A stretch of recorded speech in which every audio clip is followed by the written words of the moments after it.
Greetings, everyone. Welcome to Discussing Tabletop. It is, of course, March 28th, 2020, our last show of March in the 2020, which isn't really, I guess, something special, but whatever. It's special in our hearts. You're special in my heart. Give me a second here, because I realized I didn't do anything, so camera will go wonky just as soon as I want to grab some information from our server here. I didn't update our docket. It's the one thing I forgot to do. So let me quickly do that as we chat. So yes, there's a number of things that we were going to talk about today. But in the meantime, before we get into our docket, how are you doing today, Joe? How are things been going with the everything surviving? That's going on? Yeah. Montgomery County's up to 300 and something cases and 3 dead now. Yep. And that's your county. And I'm your neighbor, because won't you be your neighbor? And Hatfield has 2 cases now, so I am in plague zone officially. Yep. Hey, Blaze. As for myself, just stuck at home. In the Bucks County updates, they're not great, but they're not nearly as bad as poor Montgomery County. And, you know, definitely not as much as, like, Philadelphia. And that. And when I hear more about New Jersey, I'm like, wow, Pennsylvania has an easy comparison to poor New Jersey. Yeah. Who knows how long this is going to go on for is the problem. Yep. But we can talk about a few things related to tabletop, some of it related to what we're talking about here, the coronavirus. Magic. Wizards and Magic are changing their release date for the next set, Ikora, Lair of the Beasts. They're changing it a little bit. Of course, then on an upper note, D&D has released a Unearthed Arcana. Cool on them. On a more down note, going back and forth here on this entire, like, ups and downs, Paizo has canceled Paizo Con 2020.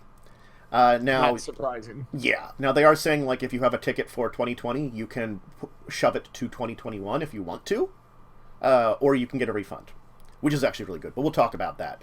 CMON Games releases Starcadia Quest. Modiphius releases Dredd the RPG, because as long as they can sell PDFs, they're going to keep their business going. I continue to have bronchitis. So the cough that I've had since January, it's still here. Anyway, Asmodee has delayed all of their releases to May 1st. And if you remember, Asmodee is actually like a parent company above a whole lot of people. Right.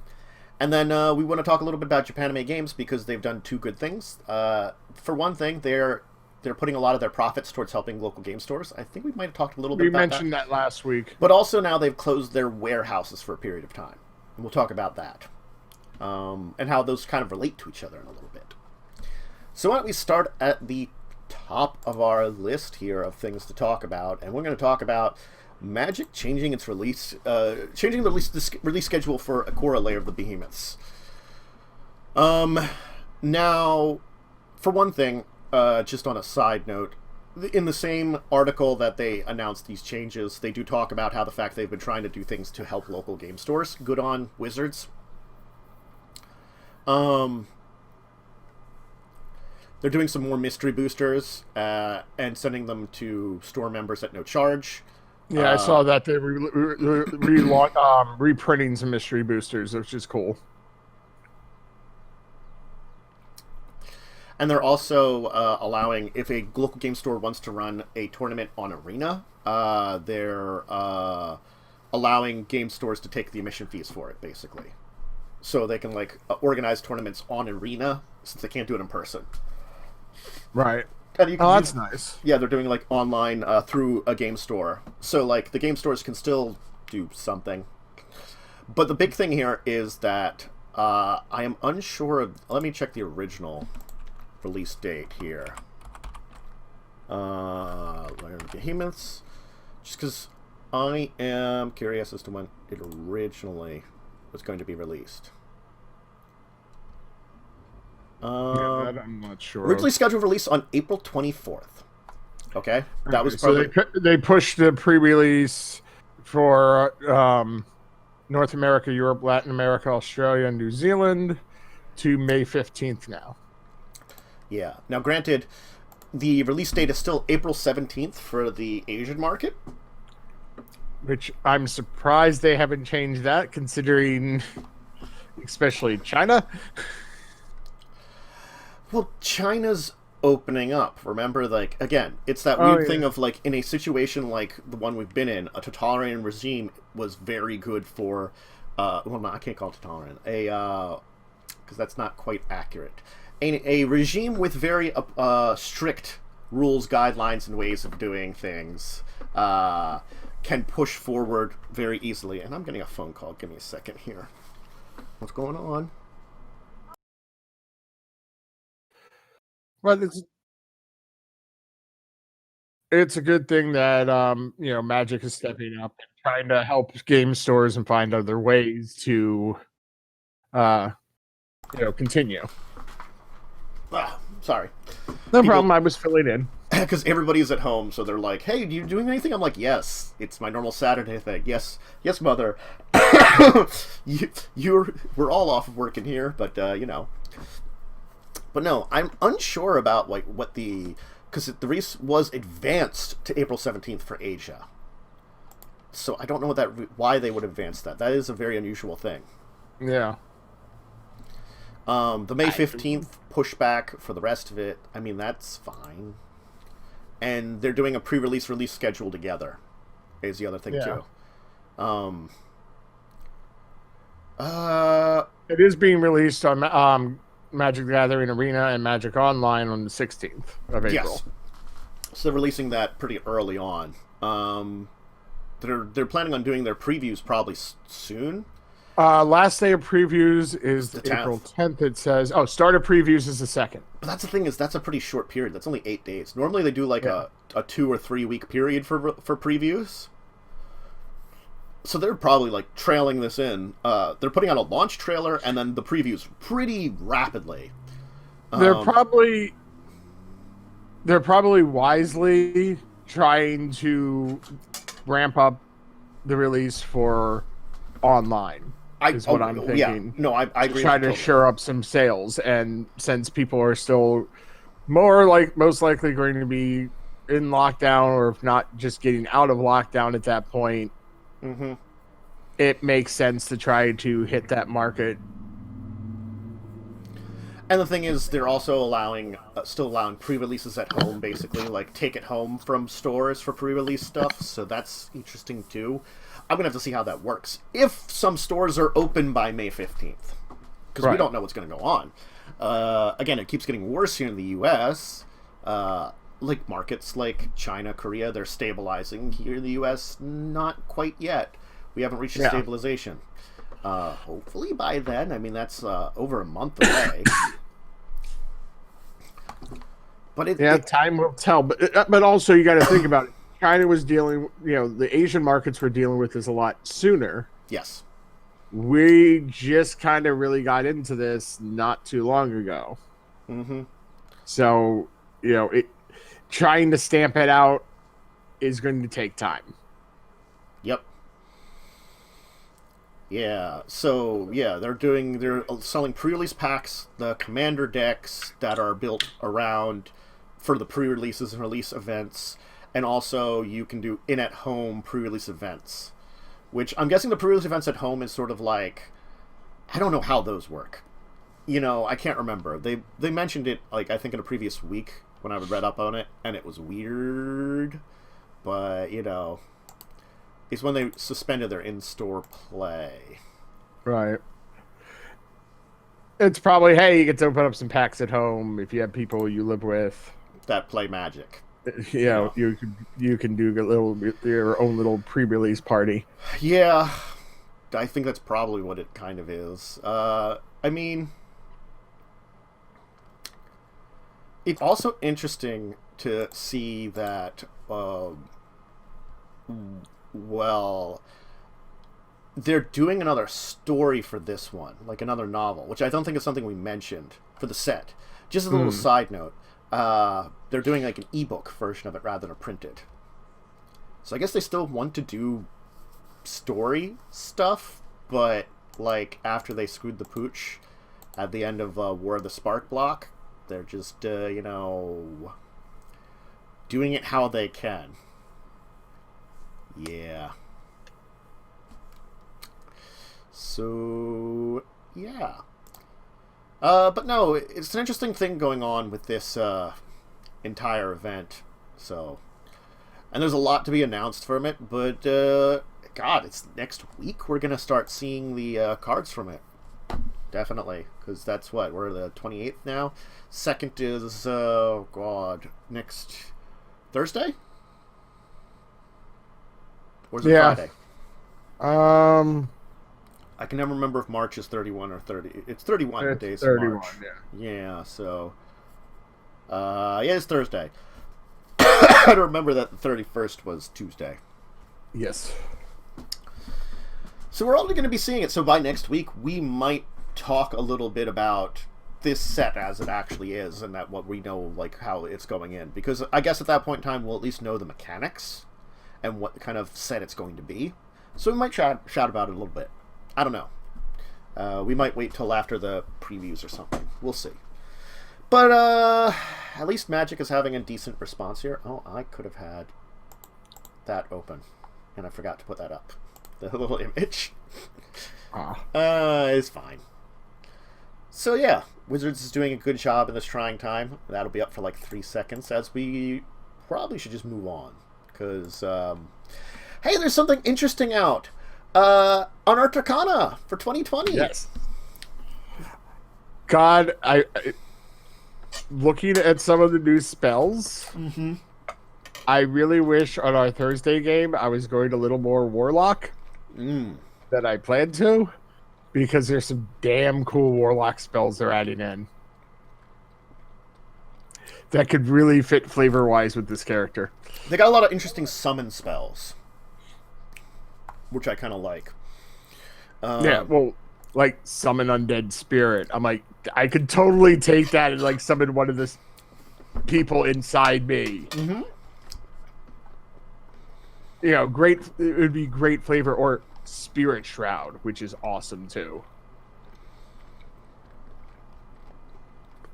Well, they have some very cool spells in here. Very interesting ones. I think it's a very interesting thing to see, like, the spells are... I always like spells, and having some very interesting, different kinds of spells are very cool. I feel sorry for the Bard, and a little sorry for the Ranger. Both of them are only getting one extra spell. Well, like... Bard's getting Summon Phase Spirit, and Ranger gets Summon Bestial Spirit. Well, I can understand why. Oh, I know, but it's just like Bard gets, hey, I can summon a Fae. Well, yeah, Bard is a full class, and he only gets one spell. Like, Ranger's a half class. Like, Paladin being, well, not half, like, half caster. Like, Paladin is a half caster, gets 2 at least. They get the Spirit Shroud and the Summon Celestial Spirit. But, like, it's like Sorcerer, Warlock, and Wizard really get the spells. Everyone else just gets a little bit. Yeah, I mean, Cleric has 3, which is not bad. Same as Druid. Yeah. And they aren't bad spells, but, like, if you can compare it to, like, the Sorcerer that gets 6, the Warlock gets 7, and the Wizard gets 9 of the, like, which might be all these spells could be Wizard. 1, 2, 3, 4, 5, 6, 7, 8. Yeah, I think they're getting all of 9, them. 10, 11. No, it's 11, so they don't get a couple of them. They might not get, like, the Fae and the Bestial. Well, also, one of them looks... Well, they get the Fae. They don't get the Bestial. And oh, no, Acid Streams was Sorcerer, too. Okay, they don't get the Bestial and they don't get the Celestial. Those are the 2 they don't get. Which makes sense. Yeah, they don't really, like... But they get Summon Fiendish, which is kind of an odd one, then, too. Like, manifesting, like, if you can do the Fiendish, why can't you do the Celestial? Yeah, true. Because wizards aren't always evil and summoning fiends. They can summon Celestials, too. But no, Spirit Shroud, which several of them get, is actually pretty darn cool, especially for a 3rd level spell. Although, I don't think it would be as useful for a wizard or sorcerer as much because it's you call for spirits which fit around you and help for your spell's duration. Spirits are intangible but invulnerable. They are good or evil, your choice. Where is it? Mm-hmm. Until the spell ends, any attack you make deals. Oh no, it's any attack. Okay, it's not melee. So that's just actually cool. Yeah, any attack you make deals an extra D8 damage when you hit a creature within 10 feet of you. Depending if you're good or evil, it does either good or necrotic. Well, radiant or necrotic, probably. It actually. Oh yeah, radiant. Yeah, sorry, yeah. Radiant or necrotic. Any creature that takes damage can't regain hit points until the start of your next turn, too. Pretty neat. Yeah. Also in this, they introduced magic tattoos. Which they've had in the past. Yes, in different forms. These are interesting because, like, the rarity of the tattoo depends on how much it fills. I like how, like, you've like a 6-inch tattoo, like, you know, you got your shoulder, like, mom, except it's probably, like, Mordekainen or something for common. God. And then you got, like, the legendary, which is 2 limbs and your torso. So you're, like, you got, like, the Yakuza tattoo or something. I can just see a barbarian with that. Mm-hmm. With the crazy got tattoo. Got, like, tribal tats going on, man. Uh-huh. Especially Blood Fury tattoo. Yeah. Got some very... and you have to attune to your tattoo. You got to attune to your tattoo. Look, man, I got to attune to my tattoo. Well, so you have it there, and you just... Maybe you don't attune to it, so it's just, like, sitting there. I know, it's just kind of funny. It's just like, I have to, you know, bond with my tattoo. Yeah... God, yeah, the Blood Fury, which is legendary, it's like you score critical hit on 19 and 20. When you critical, you do an extra 46 necrotic, and you gain temporary hit points equal to the amount of necrotic damage dealt. And when a creature you seek damages you, you can use a reaction to make a melee attack against that creature and have advantage on that attack. That's just like, no. Leave me alone. Well, it's legendary, so it's like, it's going to be ridiculous. Yeah.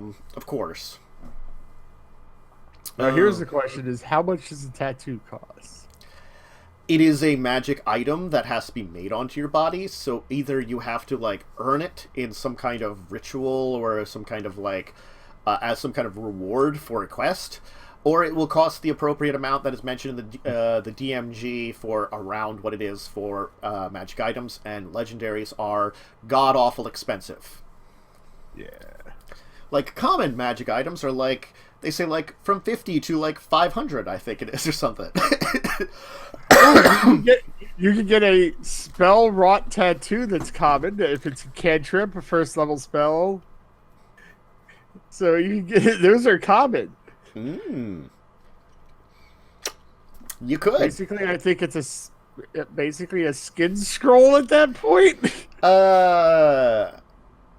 Yeah. This tattoo contains a single spell up to 5th level, wrought on your skin in a magic needle. To use a tattoo, you must hold the needle against your skin where you want the tattoo to appear and speak the command word. The needle turns into the ink that becomes the tattoo, which appears on your skin. Once the tattoo is on your skin, you can cast its spell requiring no material components. The tattoo glows faintly while you cast the spell, and for the spell's duration. Once the spell ends, the tattoo vanishes from your skin. So it's a skin spell scroll. Yep. I got my I'm gonna cheat on the test. I now have the spell on my hand. No, it's just like a big heart with the words "Big B" in it. You know, I'm gonna Big B you, yo. God.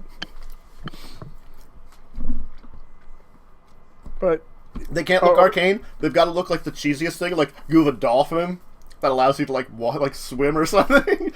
My dolphin allows me to swim.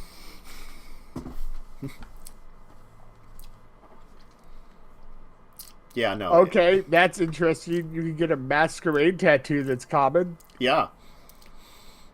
So you can disguise yourself. Yeah. Yeah, it's basically once a day, you can cast Disguise Self on yourself. Yep. And also, you can change what the tattoo looks like at will.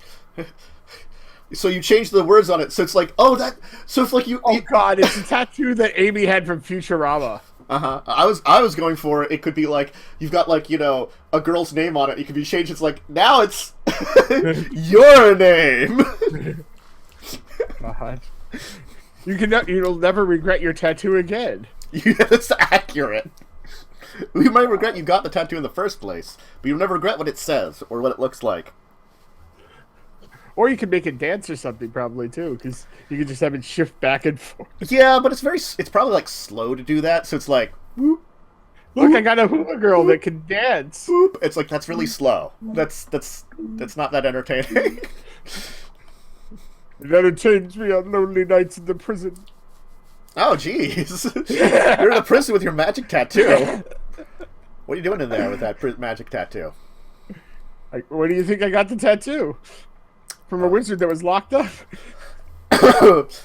From Enchanter Joe, who's like the crazy wizard who's been in jail for, we'll say regicide. Just because I like saying regicide. Regicide. But it wasn't actually a king that he killed. It was some guy named Reggie. Yeah, that seems accurate. I thought it was the king. It turned out it was just some guy named Reggie.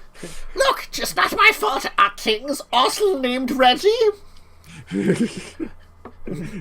Reginald the First. I was going to kill him. Then I just got Reggie. Anyway. So yeah, this Unearthed Arcana is interesting. Some more spells, the tattoos, they're neat stuff. I feel like they're less impactful than all the class options we had before, but they're not bad. Like, the summoning spells I thought were really interesting because we don't... That's something I think previous editions had a lot more of, is like summoning things to your aid that we don't have in this one, per se. Well, the other one I thought was really cool, too, that was, that is in the Warlock is Otherworldly Form. Oh, yeah. One where you change your... It's a 6th level spell that you, like, change your form. Yeah. Where are you? Spell descriptions. Otherworldly Form. You pick either the upper or lower planes. Mm-hmm. You're immune to fire and poison damage for the lower planes, or radiant and necrotic for the upper planes. You're immune to poison condition or the charm condition, depending on the plane. Mm-hmm. You get spectral wings that appear on your back, giving you a fly speed of 240 feet. No, 40.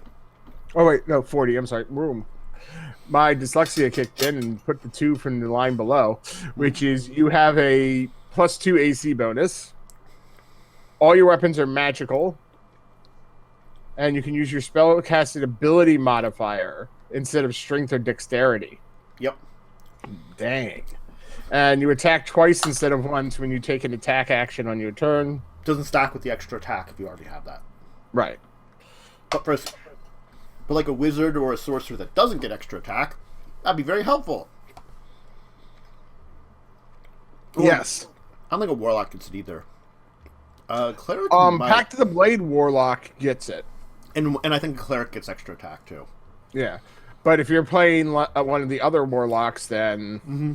Or wizard or sorcerer. Or sorcerer, yeah. That really works well. But I'm like, that's really kind of cool. No, it makes you that you can actually like kind of get into combat then, which is always good. Yeah. No, there's a lot of good things in this set of stuff. I just think, as I was trying to say, like, it isn't like as flashy as the previous one. Kind of, it doesn't like stand out as much. There's a lot of like subtle abilities. Yeah, this is more add-ons instead of alternate things. Yeah. The likelihood of using these, unless you're specifically going out of your way to use these, is less. But it's there. Yeah. Like, definitely, like, maybe, like, putting in, like, in an adventure, the magical tattoos, I feel, are something that a DM is going to have to specifically put in there. Like, hey, there's a magical tattoo artist that, if you complete this quest, will give you magical tattoos of, like, the rare level, Right. Something like common ones you might be able to find a tattoo parlor in a big city. Yes, someone that can do those.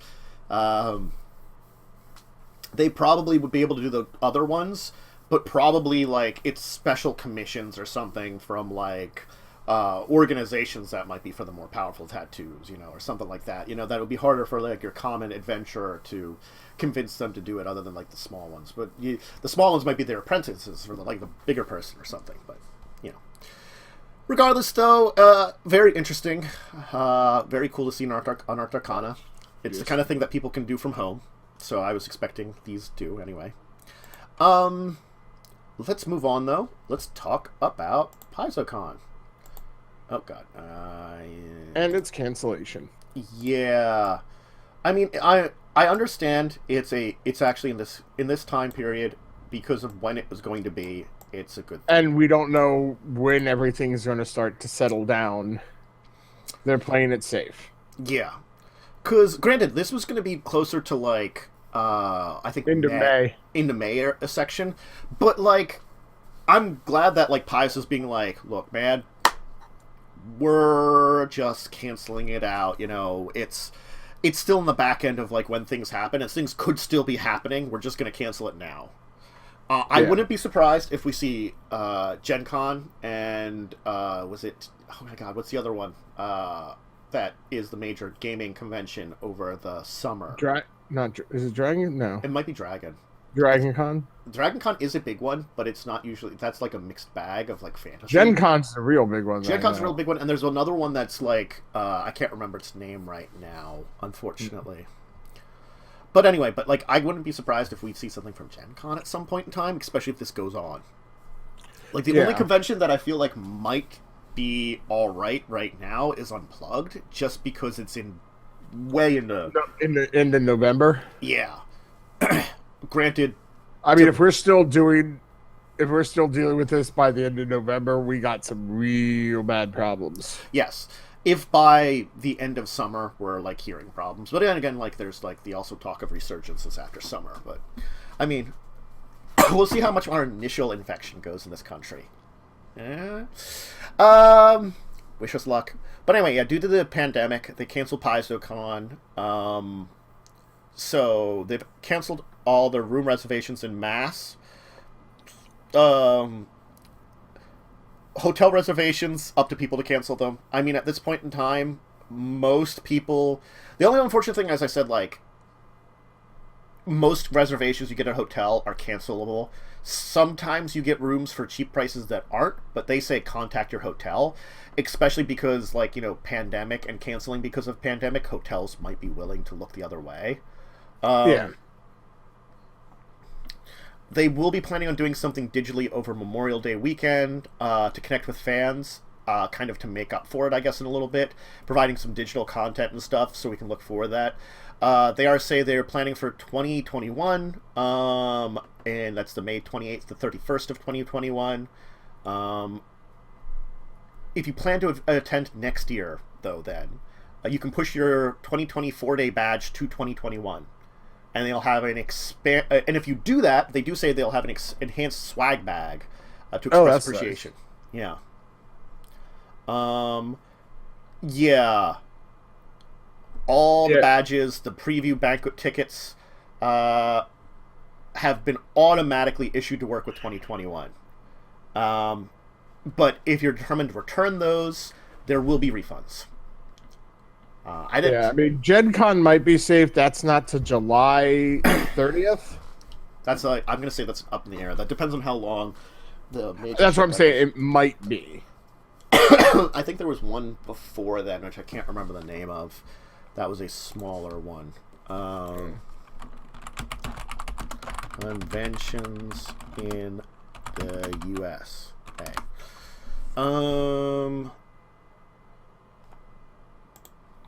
I could quickly check some like Board Game Geek to see what they list of for the United States for conventions, because I'm gonna maybe find it. There's a lot listed. There is a lot. Because I just looked up for gaming conventions. And it's hard to try to remember the... Oh, wait, I might actually have it. No, I don't. Damn it, I'm such a fool. But anyway. Yeah, no. God. There's a lot of conventions, with a lot of these cancellations, it's going to be hard to say what's going on, kind of... Origins. Origins is the one I was thinking of. Yeah. Thank you. Yeah, I'm looking through a list of them. I'm like, oh, that sounds familiar. Because that's in June. That's the month before Gen Yeah, Con. that's June 17th through the 21st. That's the one in Ohio. Yeah, so it's hard to say if Origins... That's the first one, and that's the one that might get hit first. Yeah, So I mean, far they they haven't haven't announced said anything. anything yet. They still have their countdown, but that's 80 days away. So I would expect, if we're still dealing with stuff by next month, by like the end of next month, might... They say, I just checked their website for Origins, because that's the first one. They will make a no-go decision on the convention by May 1st. Oh, okay. So we have another month before they decide. Yes. And they say if something major changes before then, they could maybe have their decision early. So it sounds like probably Gen Con has that kind of time. I guess fortunately for them. I'm interested to see, like, here, Gen Con and COVID-19, the big conventions. Concerned with it. Okay. Currently did not anticipate any changes to the normal operation of Gen Con. Yeah, they're not anticipating it. They're anticipating things will be open by Gen Con, at least. Right. Which, I mean, it's several months away. There's a good chance that it will be fine, but... Yes, we're going to have to see how things go. But, it's this one which was going to be, like, late May. I feel like this is, like, just in that perfect time frame that they're still doing. And I feel like Paizo is being smart about it. Like, I know that, like, Origins and Gen Con are still going, but I'll be curious to see if they will cancel things out. Just because it is on that tail end of it. And maybe, like... It's the how much do we want to push that we have this convention versus the safety of what's going on. And, like, these conventions, they keep going because they earn the people that, run them enough money to keep them going. Right. So they kind of have to have them in a way, too. And it also depends on how much you can cancel out. Conventions are fun, but they are technically a business, even though I don't know of all of them, but I know certain conventions do offer an amount of their profits to, like, they give it to, like, the people that they work for them, a lot they go for, and then sometimes to, like, things like charities and stuff, depending on the convention itself. But even then, they have to have enough to, like, make it a viable business. It's most things, like, a convention's not non-profit. Right. It's a viable business. The PAXs are very large, viable businesses. It explains why they are popular and keep going, and are very big. But, like, how much a lot of things are, I don't know. But so yeah, and there hasn't been any announcements on PAX West, and, like, PAX West is, like, normally in the middle of West 2020, unless they finally had one. So they're saying, they don't say PAX West at all. So they might just not be having it. The thing is, there hasn't been an announcement on it, and, August is when they normally have it. So, like, it's this weird thing of, like, they don't have any official release dates or anything. Right. At all.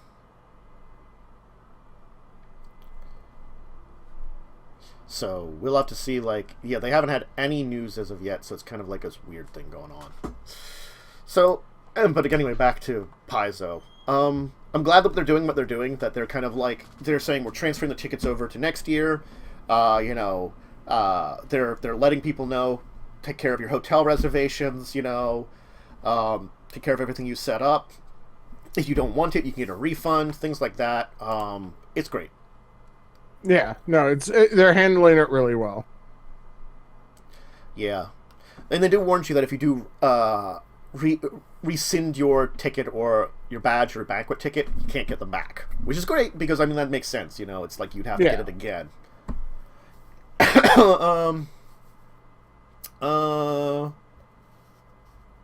They do have some information, like if there's some difficulty, like if the badge or preview banquet ticket has been transferred and is no longer on the account of the purchaser.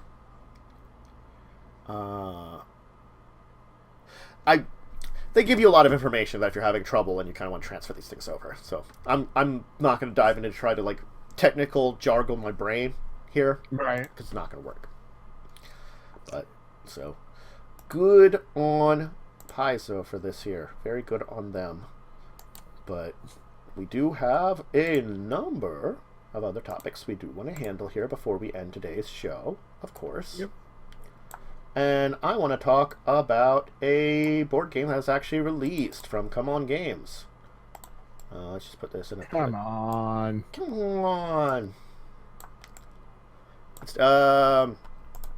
So it is, of course, Starcadia Quest.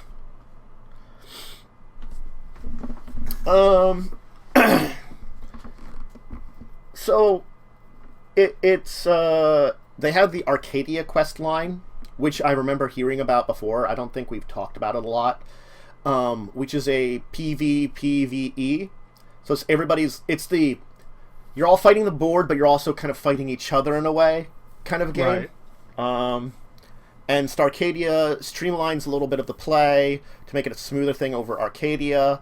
It's setting it, of course, from like more of like a fantasy to space. Definitely. It is a coming soon game. Is it a coming soon? Or is it? My brain is like broken. Is it out now? Oh my god!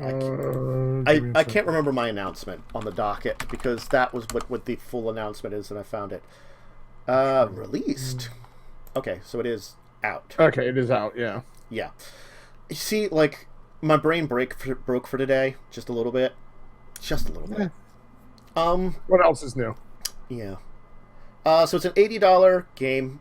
They say an hour play. It comes with 30 miniatures, and if you look at some of the miniatures, they're really cool looking little like little figures. I mean, that's true. So 10 dice, a lot of other stuff. I don't know if it's because it is a miniatures game. It's hard to say if it's on the high end or not. Miniatures games are always in that weird thing of like, is the price worth it for the miniatures? Because it depends on the detail of the miniatures, and these look pretty detailed. They look really nice, size, detail, all that kind of stuff. It's kind of hard to judge. But again, miniatures games are usually more expensive anyway. I'm gonna take a drink. No, it definitely looks interesting. Mm-hmm. It's made to be standalone, so it doesn't work directly with the Arcadia Quest family, but it's supposed to be like set in the distant future of Arcadia, where like everybody goes to space. So it's like we went from fantasy to, I guess, sort of space fantasy. I don't know how fantasy it is in comparison to the old one. I mean, they've got the one character with fantasy. Yes, I mean they've got the one character with like a really big. They got some weird weapons and stuff here and there. It's really hard to tell what's what. What's a blaster, what's a melee weapon, and what's just craziness. So yeah. I don't know. My brain broke a little bit there for this entire thing.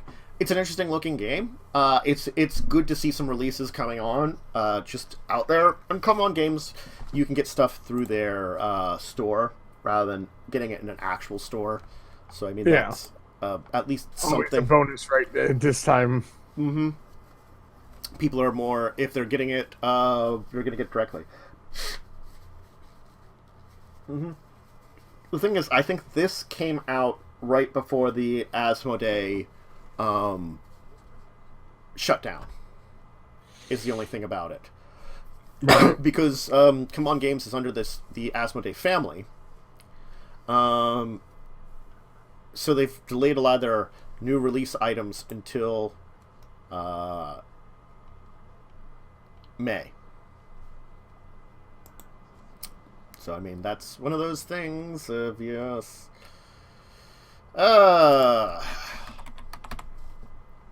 So.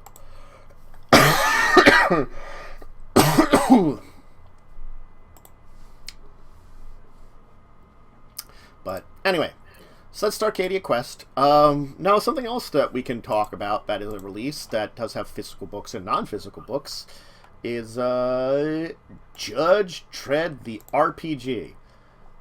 It is technically called Judge Dredd in the world of 2000 AD, which is like the weird and deceptive thing about it, because I think that's what like the world of Judge Dredd is kind of referred to as. Okay, those of you unfamiliar, Judge Dredd is... Oh god, don't do that. Has had two movies? Two movies. There is the... Was it 80s? Starring Sylvester Stallone? No, it was 90s. Oh god, that was already 90s? Starring Sylvester Stallone. And then I love that one. It's cheesy 90s. It's cheesy, but I love it. Oh no, and it's Sylvester Stallone at his cheesiest, like when it's the era of Demolition Man and stuff. And do you Oscar in that time period? I like Oscar. That stars Sylvester Stallone as the mobster guy. But that's an entirely different thing. I'm getting distracted here. And it also did a 2000s. Is it 2010s for the reboot movie? Probably 2010s, I would say. Yeah, because it... See, I like the corniness of it. I will be completely honest, because I'm also the same way with Total Recall. I thought the Arnold Schwarzenegger version was better. Well, again, like, I will actually, in a way, agree with you that I think the cheesiness of it all, like... For Judge Dredd, I think it towed a fine line. There was some really great stuff in the cheesiness one, but it was like not as good as some of those other cheesy movies from those times. Like, I have to say, it doesn't hold a candle to Demolition Man. Like, you can't beat the Three Seashells. No, and that is like the master of like cheesy action movie. That's just like a cult classic. I think the reboot did a decent job. I think I saw it, but it's 2012, so it's been a while. Yeah. And I thought it was decent. It wasn't, like, super great. It was an okay action movie. It's all based on... I thought it was okay, but I thought it took itself way too seriously. Maybe a little bit of humor in it. It was, like, on the exact opposite. Well, again,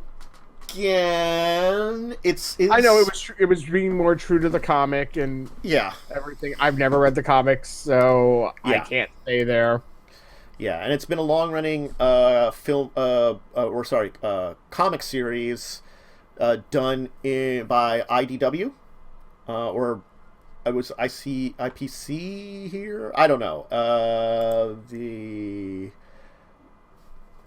But the thing is, it's the 2000 AD is the I think the book series where it's a science fiction-oriented comic magazine, where it's a long-running comic in there. Is where it originally kind of was, Judge Dredd. Right. And, oh god, it started in the 70s. Okay. 1976 is where it's originally from. Which explains why the 2000s is a thing for it. Yes.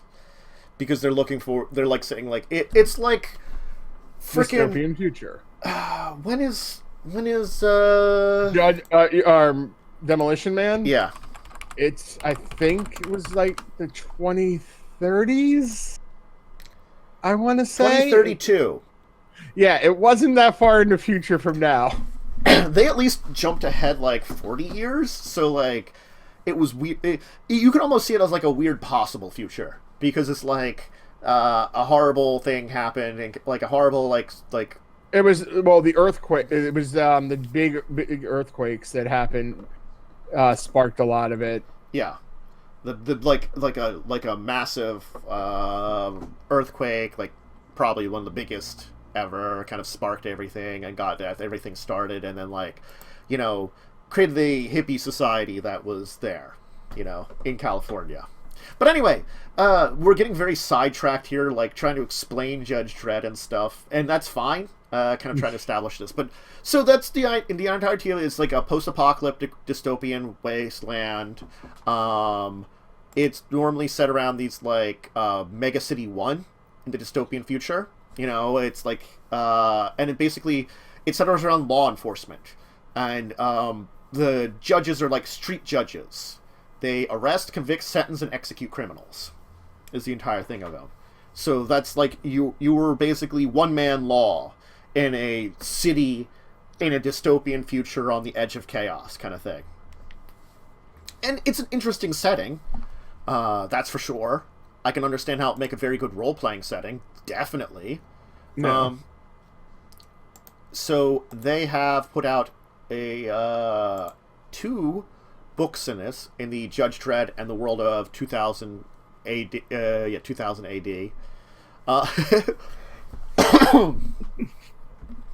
So there's like mutant bounty hunters, bribery, expertness, hostile alien race has invaded the solar system. Earth and her colonies are kind of like screwed up. Yeah, it's a vast city of over 800 million. And like Dredd is supposed to be like the top lawman. I am the law. To quote Sylvester Stallone. Look it up. See that? It's Delawa. Because it's Sylvester Stallone saying that, so it sounds weird. Yeah. He is the law. Yeah. So you can create humans, clones, robots, mutants, uplifted apes. That's a good one. Like there's stuff that's in the comics that are not in the movies, so I'm like, how the hell much of this is like from the goddamn comics that's like probably really a lot. The comics also has done a lot of crossovers. Like I think he went to the Planet of the Apes at one point. And a lot of other weird stuff too.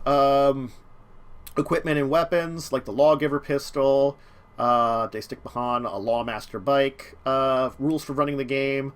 It's got fast tactical combat environments, some scientific, medical, and engineering tasks.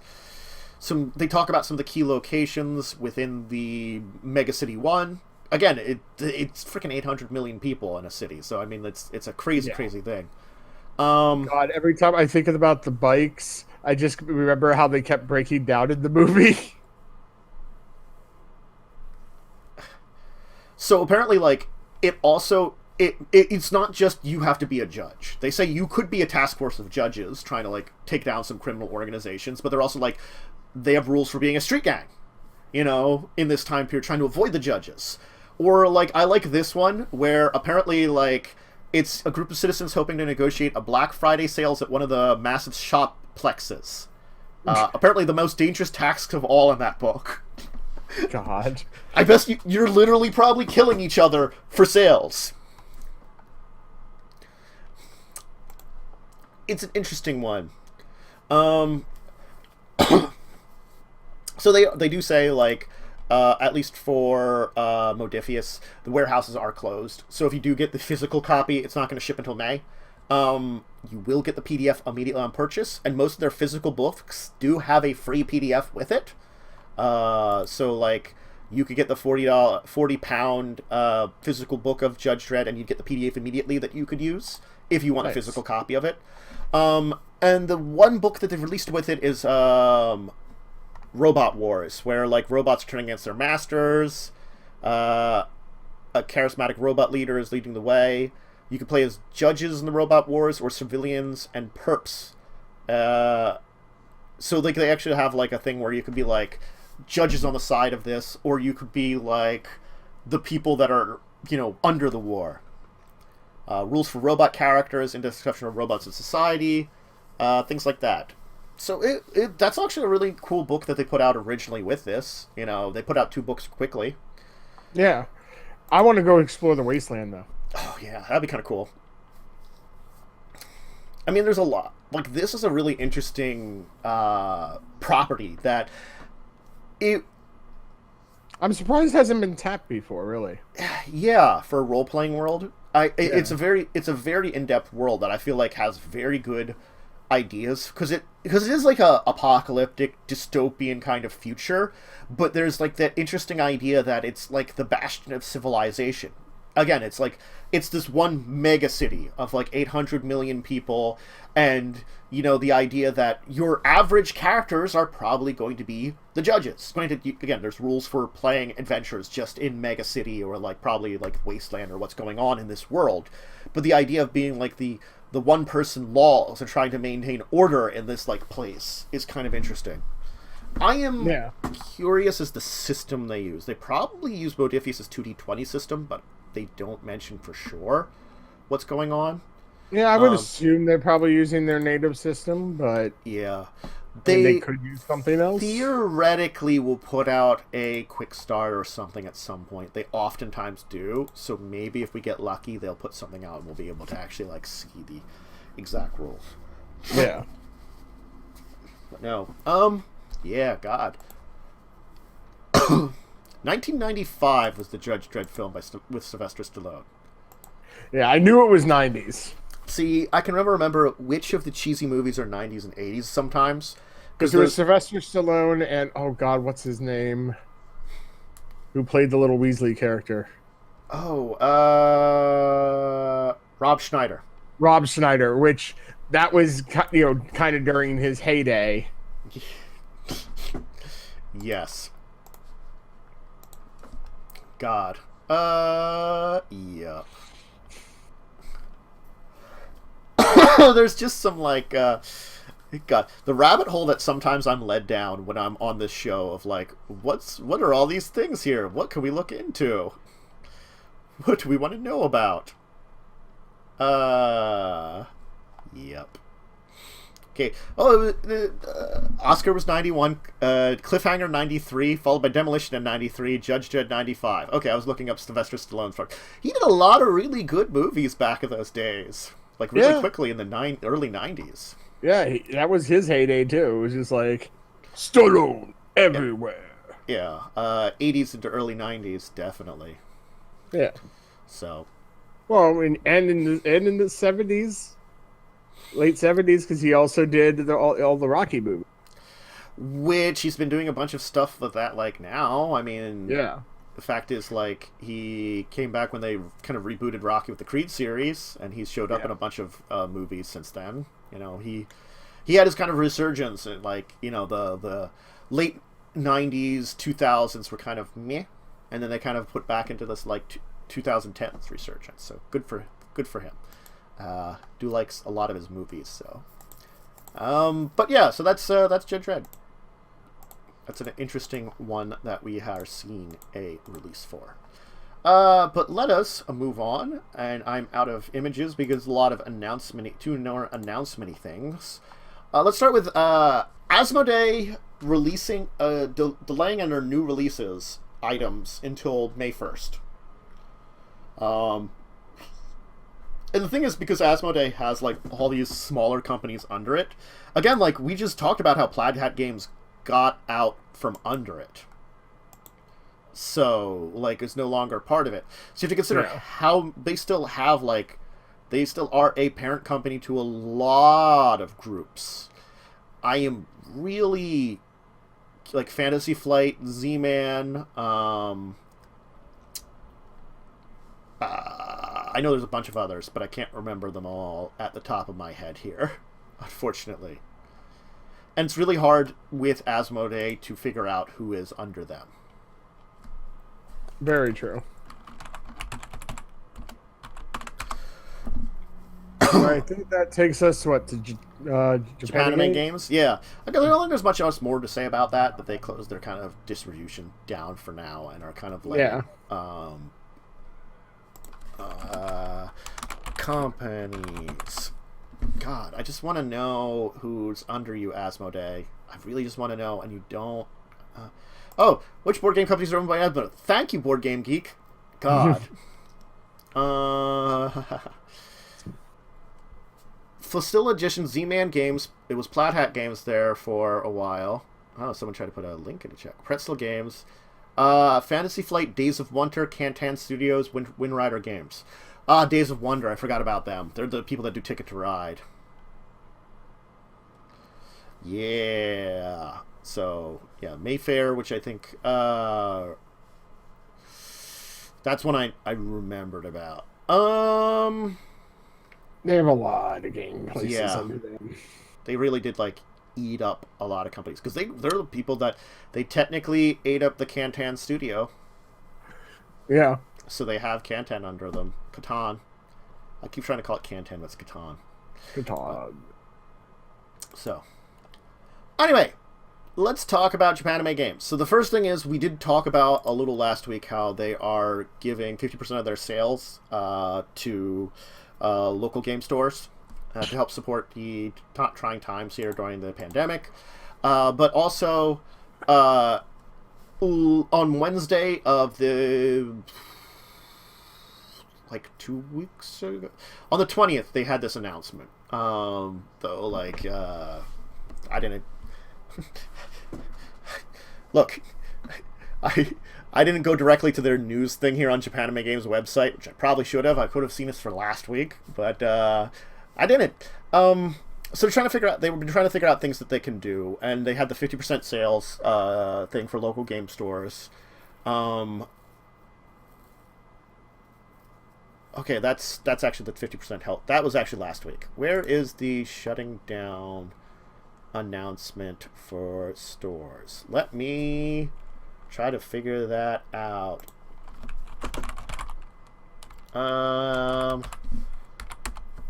Because the link I got doesn't take me to where I want it to for giving me that information. Because of course it doesn't. You know? It's like one of those Why things. would it?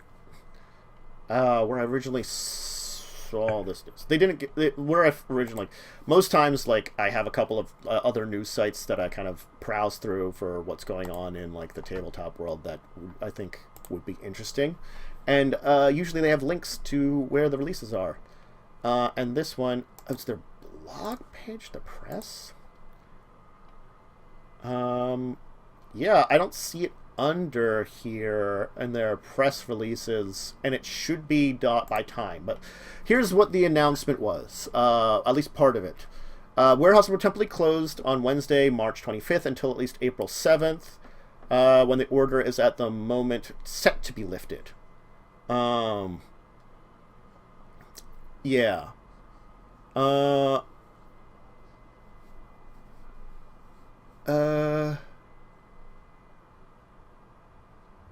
Yeah, they've got people that are, like, in Australia and Asia, so these people are, like, stuck there, kind of, with everything that's going on. So on Tuesday, they shut it down. A 2-week, locked it up to flatten the curve, and they're stay at home. The warehouse closes, and they're pushing packages out the door in the order they were received. So if you order something between now and April 7th, you might not get it as quickly as you would normally get it, just because they're going to have all the orders in that time period that are then going to be kind of put out there. Right. So that's the big thing about it, is that, you know, they not only are they doing the bonuses, is they're just trying to shut down their warehouses for a little bit for their distribution, with the hope of fixing things a little bit too. Yeah, God, it's a lot of things are going on right now, and they're doing their best to help fix it, just like a lot of companies are, at least to be part of the solution, not part of the problem. So good on them. Anyway, let's move on to our regular segments, because we got some of those. Yes. So we don't have a deeper discussion. Do you have a Kickstarter for Kickstarter Korner? Sure, I could throw this one out there. It was somewhat interesting. I'm trying to find stuff that's light, more upbeat. My schedules in the last couple of Saturdays have been awful, and I haven't been really checking as much. So I found Deadly Desserts. Yeah. A card game for people who like food and feud. Yeah. So it's 4,730 out of its 10,000 gold, 25 days to go. And it's a card game where it's basically kind of a food fight that you're trying to attack everyone with food. 2 to 10 players, family friendly, party friendly. They have the instructions downloaded. 20-minute play. Okay, Yeah. That's not bad. No, it seemed like a cute little game, and I figured it would be something upbeat to mention.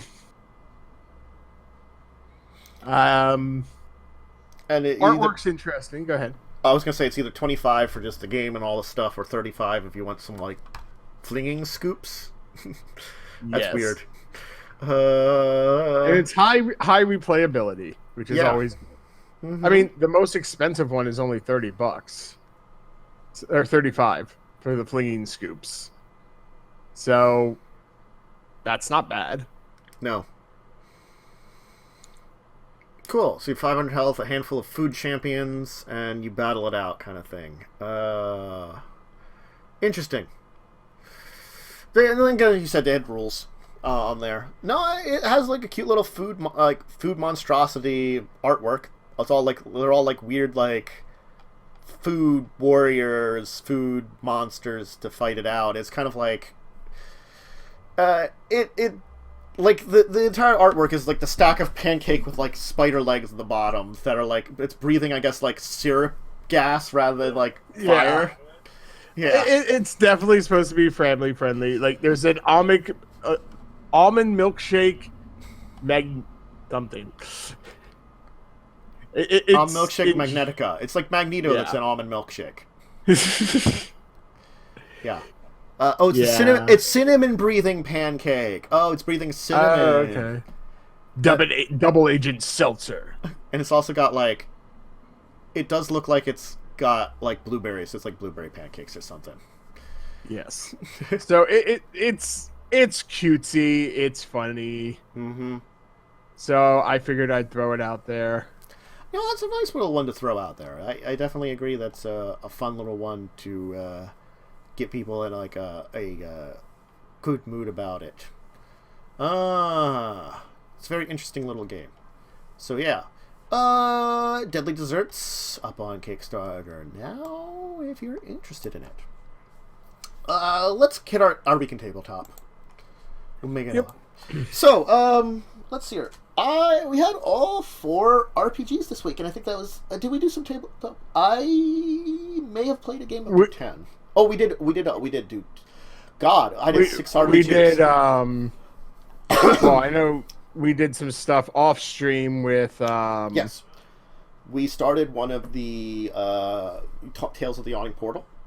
In D&D, where you're going into adventure and you dealt with some kelpies in a steam volcano. Steam volcano. It's white. It's like something. It's the White Plume. I can't remember. Yes, it is the White Plume. Yeah, you're in the White Plume, which is basically it's like a giant geyser. Constantly, so it's crazy. The only way that works, I kept thinking about, is like it's got to have like a portal to the elemental plane of water that just keeps dumping into the volcano directly in there. And it's like, who put that there? It shouldn't be there naturally. Anyway, we dealt with kelpies in an interesting way, though. Yes. You got the crap beat out of you by them, and then you put up a wall of fire to keep them away, and they just like, screw it. They already had tried to mind screw all of us, which they failed on 2 of us and succeeded on 1 at one point. Mm-hmm. But we luckily rescued him. Yeah. Oh God. Yeah. You rescued him like in the last second. Yeah. He was a pretty good person to get caught in it because he lasted the longest. Yes. Mm-hmm. And then we just teleported over the water and flew. Yep. I'm just like, screw this. We're not getting in there. We're not going to risk them coming back up. Yep. Navigate past the fight. Thank you. You might have to go back that way. because there's 3 weapons and there was 3 passages from the Sphinx. Yes. Uh-huh. Isn't that pleasant? But we'll deal with that when we have to. And then we had Grinding Gears, where it was a big expo episode, I would say. Like, yeah, you guys found out some stuff. You've gotten some proficiencies now. Yeah, you got some training in virtual reality, which was interesting. I think we can... you may get a little bit more of that, but I think I have some better ways to deal with it that I wasn't dealing with it in a good way before. Yummy bugs. And Swift is probably going to get high on bugs constantly. Man, dude. He's gonna get addicted sooner or later. It's a 6-inch cockroach he just ate whole. That's kind of disturbing. Yes, it's very creepy. Uh-huh. And let's see here. And then I had Records of Evil and Legacies of Kain Records. They visited an old Yanti city. They encountered only one trap and then found what looks to be some kind of layer of something.